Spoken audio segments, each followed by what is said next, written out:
Syukur Alhamdulillah bahwa pada malam hari yang cerah dan berberkah ini seyogianya lah kita untuk terus-menerus dan tidak henti-hentinya menghaturkan rasa syukur dan terima kasih kita kepada Khalik Rabbul Jalil atas berbagai nikmat dan karunia yang juga tidak pernah henti-hentinya dicurahkan dan dilimpahkan kepada kita semua sampai pada malam hari yang ke-23 dari bulan suci penuh keberkahan ini. Tentu dengan harapan dengan berbagai nikmat dan karunia itu dapat kita manfaatkan dengan seoptimal dan seefisien mungkin sebagai wujud konkret dan sebagai manifestasi dari upaya kita dalam menunjukkan rasa syukur dan terima kasih kita kepada Allah Subhanahu wa taala. Kesyukuran bahwa kita telah diberikan kekuatan, kesempatan dan kesehatan untuk mampu menjalani dan melewati hari-hari dari ibadah Ramadan di tahun ini, dan kita masih menyisahkan kurang lebih 7 hari lagi ke depan. Mari kita manfaatkan hari-hari yang masih ada dan tersisa ini sebagai momentum yang strategis untuk mengukir prestasi keimanan yang setinggi-tingginya dan sebanyak-banyaknya. Kita bertekad dan berniat untuk kita jadikan Ramadan ini sebagai media sekaligus sarana yang efektif di dalam meningkatkan intensitas, volume pengabdian dan penghambaan kita kepada Allah Subhanahu wa taala, baik secara kualitatif maupun kuantitatif. Tentu juga kita berharap bahwa mudah-mudahan Ramadan ini mampu kita jadikan sebagai kesempatan dan peluang emas yang sangat berharga untuk menyerahkan segenap ketaatan, kepatuhan dan loyalitas kita secara totalitas kepada Khalik Rabbul Jalil. Kita semua tentu berharap bahwa Ramadan tahun ini meskipun kita dilanda dengan Covid pandemi 19 dengan wabah corona yang sangat membahayakan dan mematikan itu, kita berharap bahwa mudah-mudahan Ramadan ini mampu menggiring dan mengantarkan kita menjadi manusia muslim yang muttaqin, menjadi manusia muslim yang paripurna, menjadi manusia muslim yang lebih arif di dalam memaknai hidup, menjadi manusia muslim yang pemaaf, yang teduh, yang sejuk, yang damai di dalam berinteraksi, baik interaksi dengan sesama umat muslim secara internal maupun secara eksternal kepada mereka-mereka yang berbeda keyakinan. Tentu yang tidak kalah pentingnya bahwa kita berharap mudah-mudahan Ramadan ini mampu menjadi ajang riyadah dan tarbiyah bagi kita untuk mampu menghadirkan kita menjadi manusia muslim yang tidak hanya soleh secara personal, tidak hanya soleh secara individu, tetapi juga mampu menghantarkan kita menjadi manusia muslim yang juga soleh secara sosial. Bapak-bapak, ibu-ibu, saudara-saudari, para hadirin hadirat sidang jamaah tarawih yang dirahmati dan dimuliakan oleh Allah Subhanahu wa taala, serta para pendengar Radio Al-Markaz Al-Islam dimanapun Anda berada yang diberkahi Allah Subhanahu wa taala.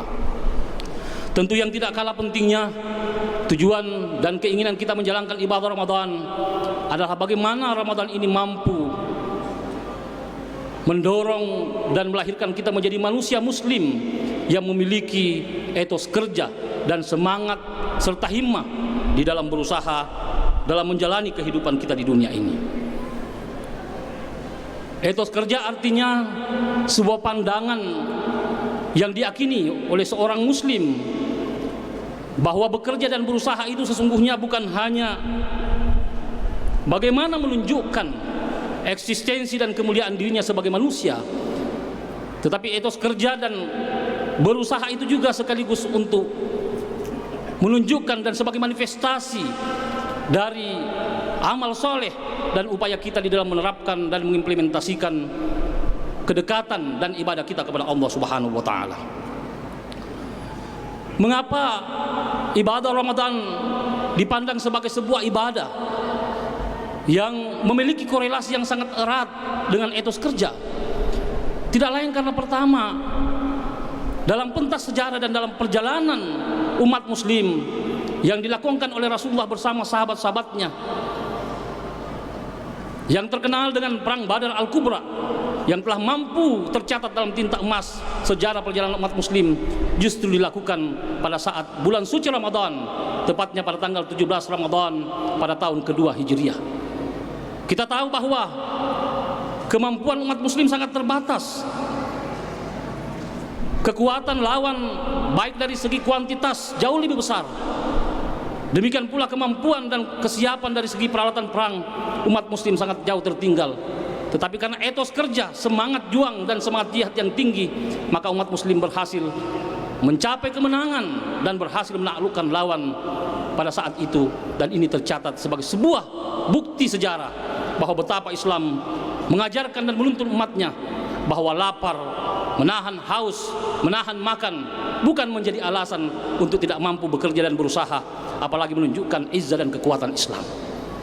Aspek yang kedua yang menunjukkan bahwa betapa puasa ini memiliki korelasi yang inherent dengan etos kerja adalah sabda Rasulullah yang mengatakan, sumu tasihu, hendaklah kamu berpuasa agar engkau mendapatkan kesehatan. Tentu orang yang berusaha dan bekerja dengan kesehatan prima akan jauh lebih produktif, akan jauh lebih konstruktif, dan mampu menghasilkan karya yang inovatif dan kreatif ketimbang mereka-mereka yang memiliki fisik yang lemah, badan yang sakit-sakitan. Dan dari sanalah kemudian Rasulullah kemudian mengatakan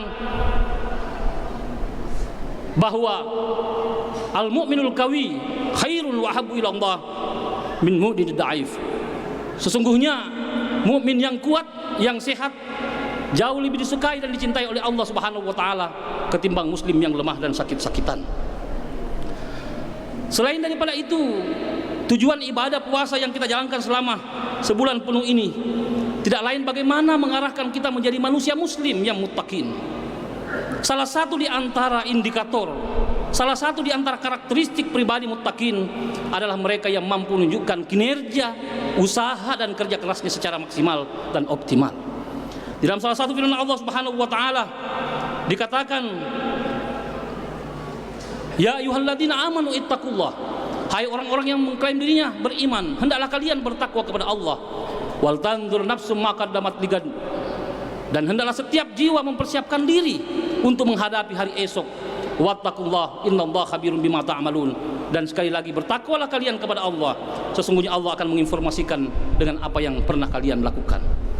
Mempersiapkan hari esok yang dimaksud dalam ayat ini tentu tidak hanya bermakna bagaimana seorang muslim melakukan upaya, bekerja dan berusaha untuk meraih kesuksesan pada yaumul hisab yang akan datang, tetapi termasuk makna dan konotasi dari ayat ini juga mengaksentuasikan kepada umat muslim bahwa hendaknya setiap pribadi muslim bekerja dan berusaha sebagai langkah untuk persiapan menghadapi hari esok kita di dunia.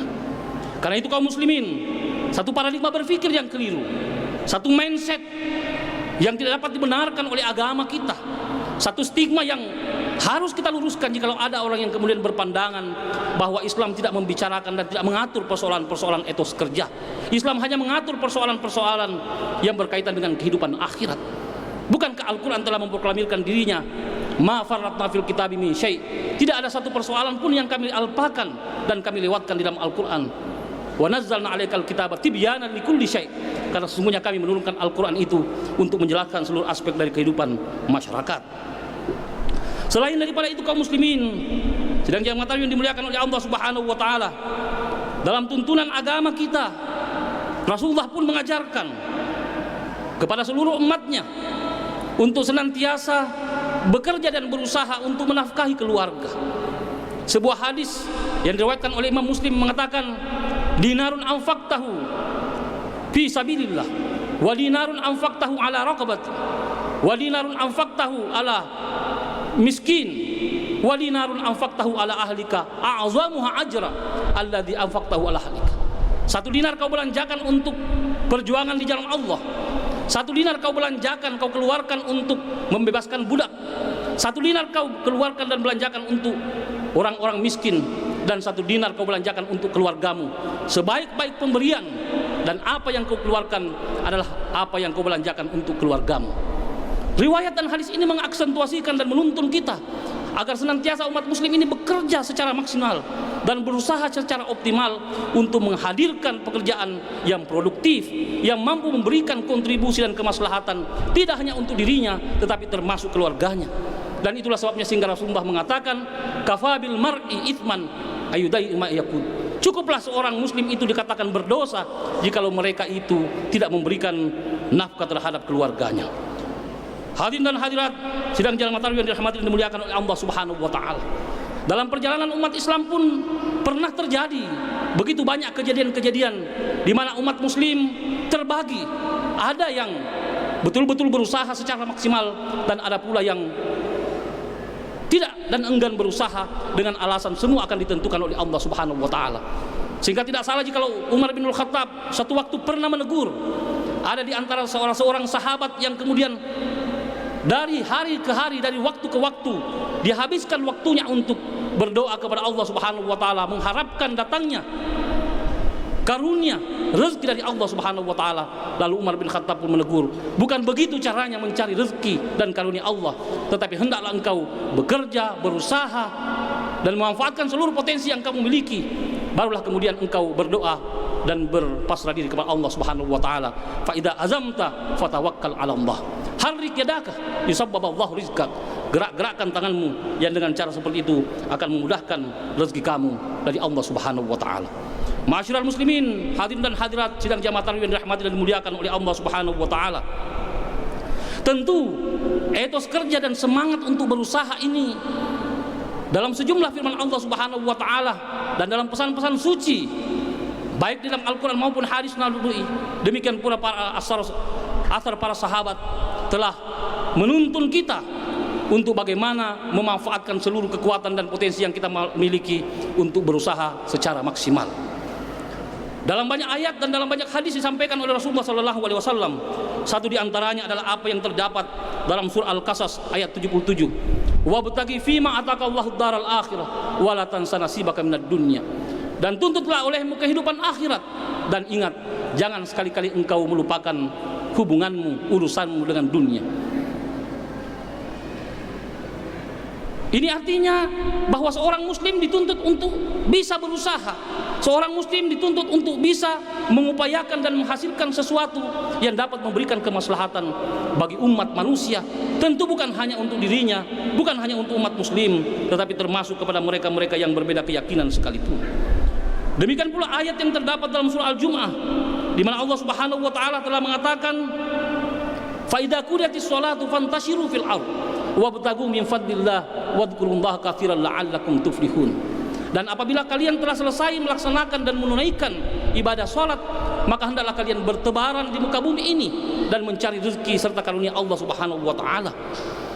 Karena itu sekali lagi satu pandangan yang keliru jika ada orang yang menilai bahwa etos kerja tidak dibicarakan dan diatur oleh agama kita. Bahkan di dalam surah An-Nisa ayat 9 Allah Subhanahu wa taala telah mengatakan dan memberikan warning kepada umat muslim, wal yakhshal ladina la taraku min khalfihim dzurriyyatan di'afa khafu 'alaihim falyattaqillah falyaqulu qawlan sadida. Maka hendaklah kalian takut meninggalkan generasi yang lemah. Generasi yang lemah yang dimaksud pada ayat ini tentu tidak hanya bermakna lemah dari aspek ekonomi, tetapi termasuk lemah dari aspek psikologis, lemah dari aspek sosial, termasuk lemah dari aspek intelektual. Kelemahan-kelemahan yang ada itu tentu hanya bisa diatasi dan diselesaikan melalui kerja keras, melalui etos kerja dan semangat juang untuk mengejar segala kelemahan dan ketertinggalan yang kita miliki. Allah Subhanahu wa taala demikian pula menyampaikan bahwa salah satu peringatan Allah Subhanahu wa taala di dalam Al-Qur'an, bahwa jika umat muslim tidak berusaha dan memanfaatkan potensi yang mereka miliki, maka apa yang ada di dunia ini akan dimiliki dan diraih oleh orang lain. Di dalam surah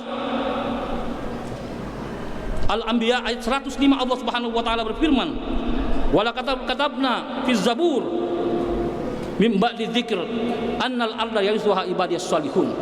Sungguh Allah Subhanahu wa taala telah menyampaikan dan menulis di dalam kitab Zabur dan juga telah termaktub di dalam Lauhil Mahfuz bahwa sesungguhnya bumi ini akan diwariskan kepada hamba-hambaku as-solihin.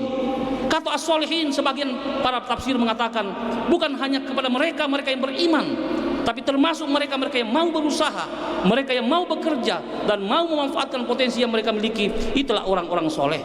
Itulah sebabnya tidak mengherankan jikalau Dr. Imaduddin Abdul Rahim beberapa waktu yang lalu mengatakan, jangan persalahkan keadaan dan kenyataan.